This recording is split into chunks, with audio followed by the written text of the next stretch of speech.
I grew up with 4 sisters. Yay me! I know. Boy. Each of these women have got special talents, and it's just incredible. They're not just intelligent, they are handy with. I had one sister who could knit and sew like nobody's business.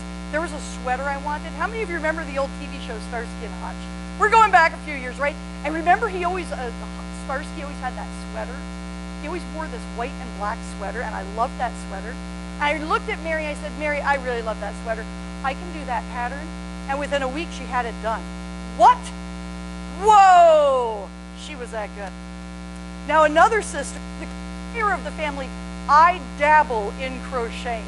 She, a master.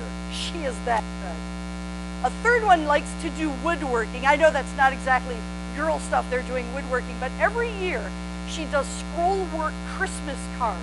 She always says, your Christmas card is on the way, and she sends a scroll work Christmas card to us. So cool. And the fourth sister of mine, well, she's the cook and the baker of the family. Now, of course, the cook and the baker of the family is the one that I'm closest to in age, so guess who got to make us breakfast before school every day? Her favorite thing to make was oatmeal. And anybody who's ever made oatmeal knows there is a trick to making good oatmeal. And there are some days that we would look at her meal and go, really, is it supposed to look like that? Seriously? Ugh. Long before those kitschy signs showed up all over the place, my sister had written down on a piece of paper, taped to the kitchen wall, the kitchen rules. Rule number 1, the cook is always right. Rule number 2, if you think the cook is wrong, go back to rule number 1. She did that a long time. She could have made money off of that. Today's reading, we see Jesus being put to the test. And while his 2 rules don't flow quite the same way that the kitchen rules do, I found over time it's important to do them in order.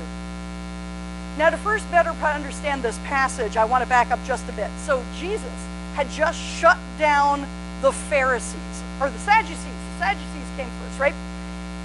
They had a big what-if question concerning one of their laws. It was a very confusing law, which apparently says that if a woman gets married to a man and her husband should unfortunately die, he has to marry his brother. Learning a lesson there, ladies. In the Old Testament, find out who the brother is, because you could end up married to him someday. So, the Sadducees asked Jesus about this poor unfortunate woman who marries a man and her husband dies. And she must marry her brother. And then that brother dies. And she has to marry the next brother. And this family seems to have had some really bad luck, because by the time it's done, she's had to marry 7 different brothers. Yeah. And so they're like, so who's she married to in heaven? Frankly, I think by the time she gets to heaven, she deserves a break. Okay? No more!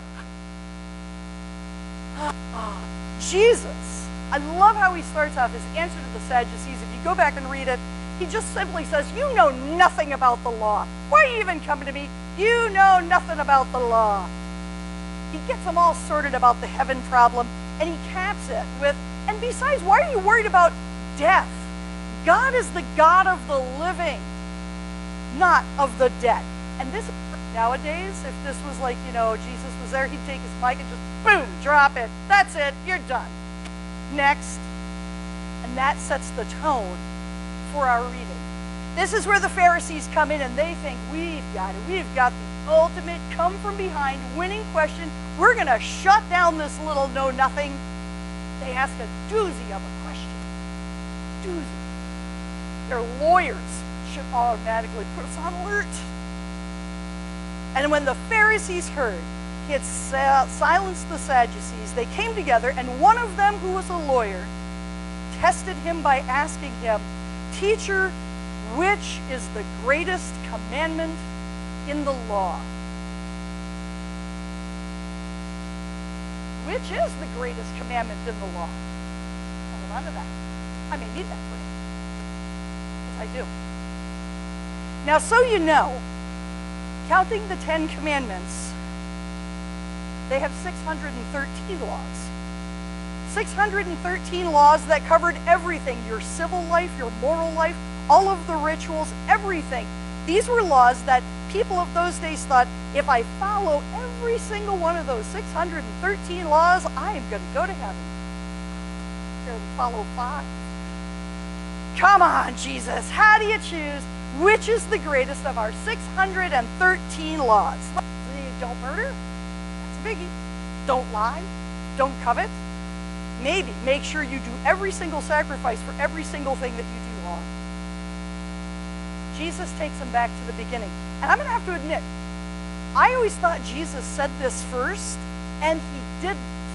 He's actually quoting from the book of Deuteronomy. It's Deuteronomy 6, verse 5, and it's Moses. Moses himself who says, "And you shall love the Lord your God with all your heart, all your soul, all your might."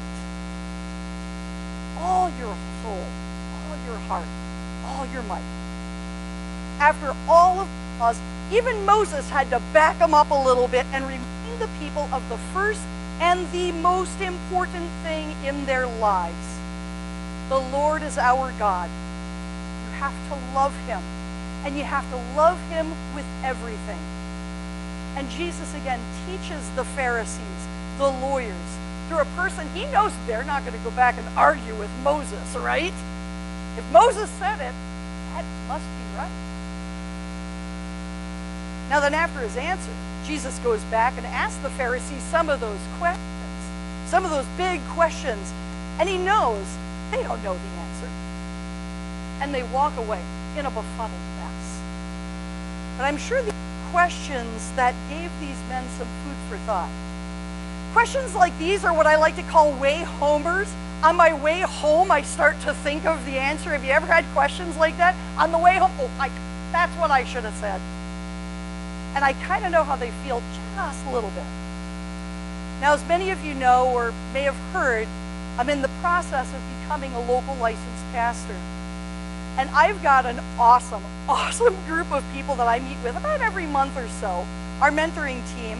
We meet down at the Church of Straits in Mackinac City, and they let us use one of their classrooms down there, so we huddle down in a basement classroom and get to discuss all of the great pounding questions on our hearts. And our mentors like to throw out some real doozies of questions. There were 3 of them we just talked over a few weekends ago that I'd kind of like to share with you this morning, because I feel that these are questions that pertain to everyone in a church, not just the pastor. What does God consider success or failure in a church, and how is it measured?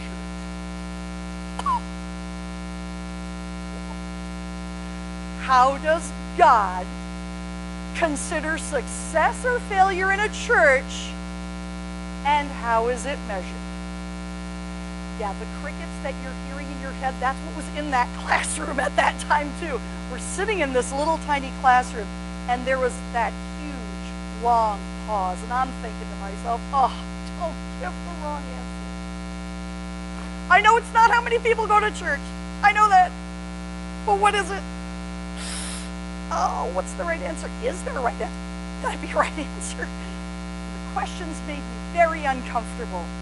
And the silence, I'm thinking to myself, this silence is just going to keep stretching until somebody says something. So they're not going to answer for us. We eventually did talk it over a little bit, and maybe the best way is to break it down a little, because when it comes to the life of the church, it begins with the life of the individual. So what does God consider success or failure in just one person? In just one person. So first off, it was easier for me by explaining the failure. I felt that failure. It was a time when I would walk into church and I felt nothing. It felt like walking into a desert. I could literally feel my spirit drying up at that time. Sometimes I'd pull into the parking lot and I would just sit in my car and go, oh, I don't even want to walk to the floor. I dreaded walking through the door. The house of God felt like a desert with walls. And not just these walls, lots of walls. Walls I had built up. Walls that I felt other people had built up. Church was a desert filled with walls. What had happened? How did it get this way? And at first, I wanted, and it was just so easy to blame others. I'll blame the church. The church is doing something wrong. Somebody else in the church is doing something wrong. Come on. The truth is, the only blame I could honestly give was blame on me. It was just me.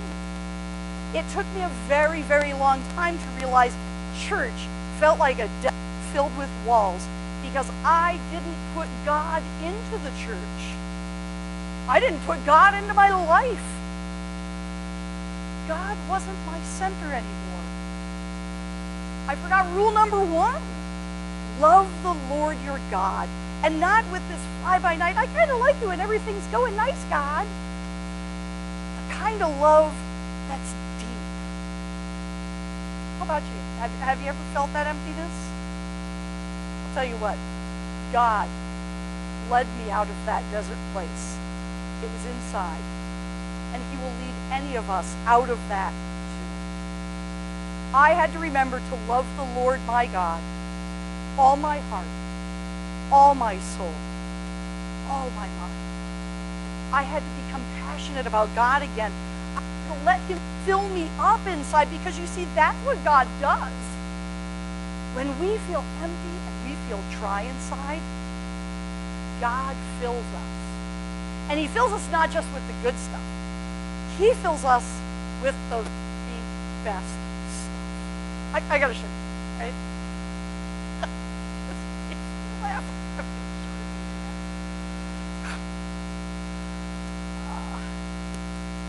I picked these apples, an apple tree in my neighborhood. Nobody takes care of it. The deer love it. I especially like these 3 gnarly little ones. Aren't they beautiful? They're just gorgeous. Don't you just want to take a bite of those apples? They're so great. And this one is oh so pretty. It's a gorgeous apple. It's got good color, good and firm. This one has got, I'm not really certain what that is on it. It just looks nasty. That's a nasty apple. Oh man, nobody's caring for that apple tree. And it's not good. That poor apple tree. But when you go to the store, pick up apples like that? No way. You pick up apples. You pick up the big apples. You pick up, I mean, you can feel the weight. These are apples that were cared for. They got the good stuff. It's like, ooh, this one is enormous. It's like, I just want to bite into that apple. And I know what I'm going to find. It's going to be so good. That's an apple. Shall we take a closer look at the 2 apples? Here, we'll even take the pretty one. Wah, wah. Come on. Really?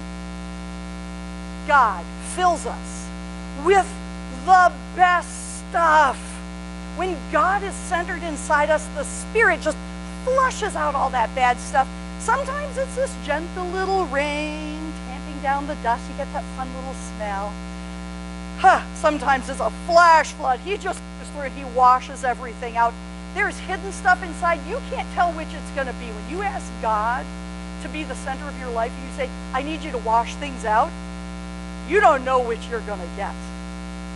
But I do believe that God considers success or failure by whether he is first. Anything other than God first is a fail. And because we're a church, as the individual loves God, it's reflected back into the spirit of the congregation. A church can have 1,000 people sitting in its pews. But if they don't have God as their center, it's just 1,000 people patting each other on the back. Or maybe it's 1,000 people fighting. Maybe it's 1,000 people just ignoring each other. But if you could have a dozen people in a congregation, and they've got God as their center, and they're glorifying God themselves as individuals and then as a team, they will change the world around them. And that brings us to question number 2. I didn't forget. We had 3 questions I told you about. I only mentioned 2. That's because the answer to question number 2 was kind of answered by the 3rd question. Now, I know that's a little confusing. I'm going to walk you through this. Okay, so question 1 again, what does God consider success or failure? And that's answered by rule 1. We love the Lord our God. Question 2, how is success or failure measured? We take you back to that little tiny room. There we sat. I was staring at the wall. They have a dry erase board that's got, the calendar sitting there, and it's got all of the days, and it's like blank other than that. And I'm like, that's my mind right now. Blank. It seemed even harder than the first. What's the measuring stick for success? And after a little while, we were asked the 3rd question. Here's where question 3 comes in. How do you describe fruit? How do you describe fruit? Close your eyes and think of your favorite fruit, whatever it is. And somebody who's never seen that fruit before, how would you describe that fruit to somebody? One of my mentor teammates had one of the best answers I've ever heard for this. The outside should be tender. It needs to be easy to break through the skin so you can get right to the inside of that fruit. And the fruit inside, it should be juicy and plump and sweet and mouth-watering. It sounds like something you want. It's a delight to the eye. It's a delight to the senses. So we're in church, right? And how many of you right away started thinking, wasn't there something about the fruits of the Spirit? I think there's a fruits of the Spirit in there, right? I'm going to, confession time. I can never remember where they are in the Bible. I'm not good at memorizing those things. So thank goodness for Google. Galatians 5:22 and 23, but the fruit of the Spirit is love, joy, peace, forbearance, kindness, goodness, faithfulness, gentleness, and self-control. Crash and burn on some of these quick. As a team that day, we came to realize success or failure in our personal lives and in a church can be measured by the quality of our fruit. Not the quantity of our fruit, the quality of our fruit. A church can have a dozen great programs going on all at once, and all they're doing is spinning their wheels. They're not moving ahead, and they're not moving ahead because the workers are so wound up in the process, they lose the Spirit of God. Or you can have just a few really solid Spirit-led programs, and they're going to thrive. God is working through us, not fighting us for control. And it all, again, starts with the individual, not the team. So,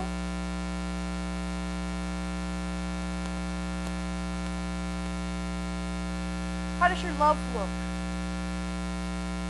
Your joy, your peace, your forbearance, your kindness, your goodness, your faithfulness, your gentleness, your self-control.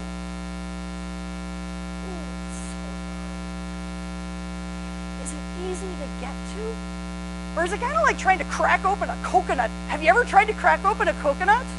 Holy moly, right? A lot of effort for not a whole lot of stuff inside. Processed stuff. When you use your fruits, are they sweet? Are they a delight? Do others want to take some of it and wonder, oh my goodness, where can I get some more of that? Or do they look at your fruit, take a bite, and say, like we said about my sister's oatmeal, is it really supposed to be like that?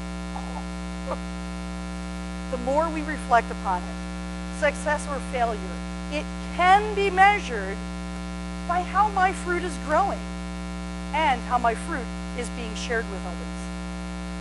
Is it a delight? Is it easy to get to? Is it something people want more of?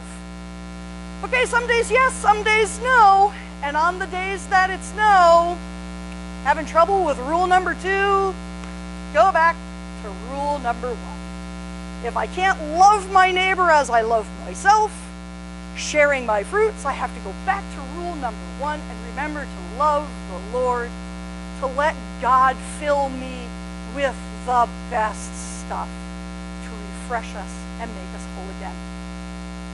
We're here because we're Christians. We go to church, we pray, we study, and on and on and on. But that doesn't mean that we have it any easier when it comes to letting God take control. Is that, or can I hear an amen on that one? Right? I recently read a very simple little booklet. Oh, this was great. It took me about an hour and a half, that's all. Just an hour and a half. It's called My Heart, Christ's Home by Robert Boyd Munger. Have any of you ever read this little booklet? This was powerful. It's like maybe 30 pages long, not even. But again, it's about the power inside. And in it, it explores what it would be like if Jesus knocked on our heart door and said, hey, come on in, Jesus, come on into my heart. It's your home. Take a look around. And it shows him what it would be like if room by room, we really let him see what was inside of us. And as you can imagine, there are rooms that we really do not want Jesus to take a close look at, right? One chapter in this booklet called The Hall Closet mentions a stench. Oh, yeah. And it also explains how, when asked, Jesus is going to clean that up for you. He'll take the worst of our lives, and after we get cleaned out, that's when we've got the right and proper space to allow our fruits to grow, to be nurtured to their fullest potential. Now, I like this little book so much, I purchased some copies, and I've got them back on the well table, all right? If you want to try to change your life, it's a great way to look at your life a little differently. So pick one up, give it a read, and get it started. Last week, we heard from the Vital Church Initiative team about intentional faith development. I'll tell you, this popped right out at me. Intentional faith development. This could be a stepping stone for you to develop your own intentional faith development. Now, there's one more thing with these booklets, though. I only picked up some of them. I didn't pick up enough for everybody. If you take one of the booklets, when you finish with it, pass it on to somebody. Let it be a seed for a closer relationship with somebody else. Use it to start a conversation.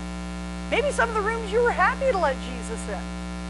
Maybe there are rooms that you're like, I really just needed to clean them up a little bit, before I got in there. Television viewing, the TV room, come on, people. We need to clean that one up sometimes, right? And then have that take the book when they're done and pass it on to somebody else and just spreading the seed of God's love. I just want to let you know, I am not going to be handing out books like this every time I come to preach. It's a one-time advantage, unlike God's love. Okay? Whether it be our church life, whether it be our personal life. What is success? How is it measured? All it takes is those 2 rules. Love the Lord, all your heart, all your soul, all your mind. Love your neighbor as yourself. If you're in doubt, go back